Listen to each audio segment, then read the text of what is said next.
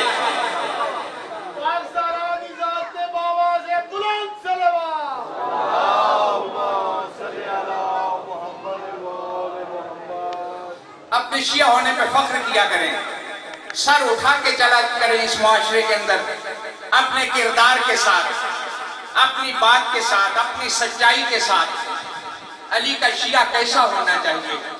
علی کا شیعہ جھوٹ نہیں بولتا، علی کا شیعہ خیانت نہیں کرتا، علی کا شیعہ بے نمازی نہیں ہوتا، علی کا شیعہ قرآن کی باقاعدہ تلاوت کرتا ہے۔ آپ اس حسین کے ماتمی ہیں جنہوں نے کٹے ہوئے سر پہ کربلا سے لے کے شام کی دیواروں تک لوگوں کو قرآن سنا کے بتایا تھا کہ ہمارا قرآن کے ساتھ کتنا رشتہ مضبوط ہے، ہم کٹ سکتے ہیں، ہمارا سر جدا ہو سکتا ہے لیکن ہمیں قرآن سے الگ نہیں کیا جا سکتا۔ اب وہ شیعہ ہیں، ہمیں وہ شیعہ بننے کی ضرورت ہے جس شیعہ کو دیکھ کے علی المرتضیٰ فرمایا کرتے تھے کہ جب میں آپ کو دیکھتا ہوں اپنے دل کے اندر ٹھنڈک محسوس کرتا ہوں۔ وہ علی کا شیعہ ہے، وہ علی کا ماتمی ہے۔ آپ کو اللہ نے علی جیسا ہادی امام عطا فرمایا ہے۔ اللہ کی ذات نے ہمیں انسان بنایا، پھر ہمیں مسلمان بنایا اور پھر ہم پر احسان کیا کہ آل محمد کا دامن ہمارے سامنے لہرا کے کہا کہ اس کو تھام لو، تم علی کے شیعہ ہو، تم علی کے نوکر ہو۔ اپنے اس منصب کا، اپنے اس عہدے کا خیال کرنے کی ضرورت ہے۔ میری گفتگو طویل نہ ہو جائے، میں آپ کی خدمت میں فقط اتنا عرض کرتا ہوں کہ اللہ کی ذات نے انسان کو بنایا اور انسان کو جب اللہ کی ذات نے خلق کر لیا اور قرآن کے اندر ارشاد فرمایا لَقَدْ خَلَقْنَا الْإِنسَانَ فِي أَحْسَنِ تَقْوِيمٍ، یہی آج کی مجلس کا عنوان تھا، لیکن اس کو بھی میں 2 جملوں میں خلاصہ عرض کر کے 2 جملے مصائب کے عرض کرتا ہوں آپ کی خدمت میں۔ اللہ کی ذات نے جو قرآن کی تلاوت کرتے ہیں، آپ سب قرآن پڑھتے ہیں، علی کا نوکر ہو اور وہ قرآن کی تلاوت نہ کرتا ہو، میں یہ مان ہی نہیں سکتا۔ آپ سب قاری قرآن ہیں۔ اللہ کی ذات قرآن میں جب یہ ارشاد فرما رہی ہے، اس سورہ مبارکہ کے اندر اللہ نے اس سے پہلے بھی کچھ ارشاد فرمایا کہ اللہ اس سورہ مبارکہ کے آغاز میں ہی کہہ رہا ہے بسم اللہ الرحمن الرحیم لَقَدْ خَلَقْنَا الْإِنسَانَ فِي أَحْسَنِ تَقْوِيمٍ، کہ ہم نے انسان کو بہترین میزان اعتدال میں پیدا کیا ہے۔ لیکن جب آپ قرآن پڑھتے ہیں تو قرآن میں اللہ کی ذات نے آغاز اس سورہ مبارکہ کا اس آیت سے نہیں کیا، بلکہ اللہ کی ذات اس سورہ مبارکہ کے آغاز میں اللہ ارشاد فرما رہا ہے بسم اللہ الرحمن الرحیم وَالتِّینِ وَالزَّیْتُونِ وَطُورِ سِینِینَ وَہَٰذَا الْبَلَدِ الْأَمِینِ، کم و بیش 4 قسمیں کھانے کے بعد کائنات کا خالق کہہ رہا ہے لَقَدْ خَلَقْنَا الْإِنسَانَ فِي أَحْسَنِ تَقْوِیمٍ، اور قسمیں بھی وہ کھا رہا ہے جسے قسم کھانے کی کوئی ضرورت نہیں ہے۔ اور اسلام کے جتنے بھی مکتب ہیں، مکاتب اسلام جتنے بھی ہیں، وہ سارے اس نقطے پہ کم از کم متفق ہیں کہ اللہ نے قرآن میں جب بھی قسم کھائی ہے، اللہ بے عیب چیزوں کی قسم کھاتا ہے، اللہ عیبدار چیزوں کی قسم نہیں کھاتا۔ تو ہم اب کیونکہ اس کی مخلوق ہیں، اس کے سامنے ہاتھ باندھ کے کھڑے ہوتے ہیں، کہا کہ پروردگار عالم ہم تیرے بندے ہیں، تو نے ہمیں اس دنیا میں بھیجا ہے، ہم نے تیری کتاب کا مطالعہ کیا، ہم نے اس کی تلاوت کا شرف حاصل کیا۔ پروردگار جب ہم اس سورہ مبارکہ پہ پہنچے جس میں تو انسان کی خلقت پہ بہت فخر اور ناز کر رہا ہے اور قسمیں کھا کے بتا رہا ہے کہ ہم نے انسان کو بہترین میزان اعتدال پہ پیدا کیا ہے، تو اے پروردگار ہم یہ تیری پہلی قسم جو ہے اس کی تو سمجھ آتی ہے، تو بے عیب چیزوں کی قرآن میں قسمیں کھاتا ہے، ہمیں والتین کی سمجھ آ گئی ہے، ہمیں زیتون کی بھی سمجھ آ گئی۔ پروردگارہ ہم آپ سے یہ سوال کرتے ہیں کہ یہ جو تو ایک پتھروں کے ڈھیر کی قسم کھا رہا ہے، یہ پتھر جو ہیں یہ بھی کوئی قسم کھانے کی چیز ہوتے ہیں؟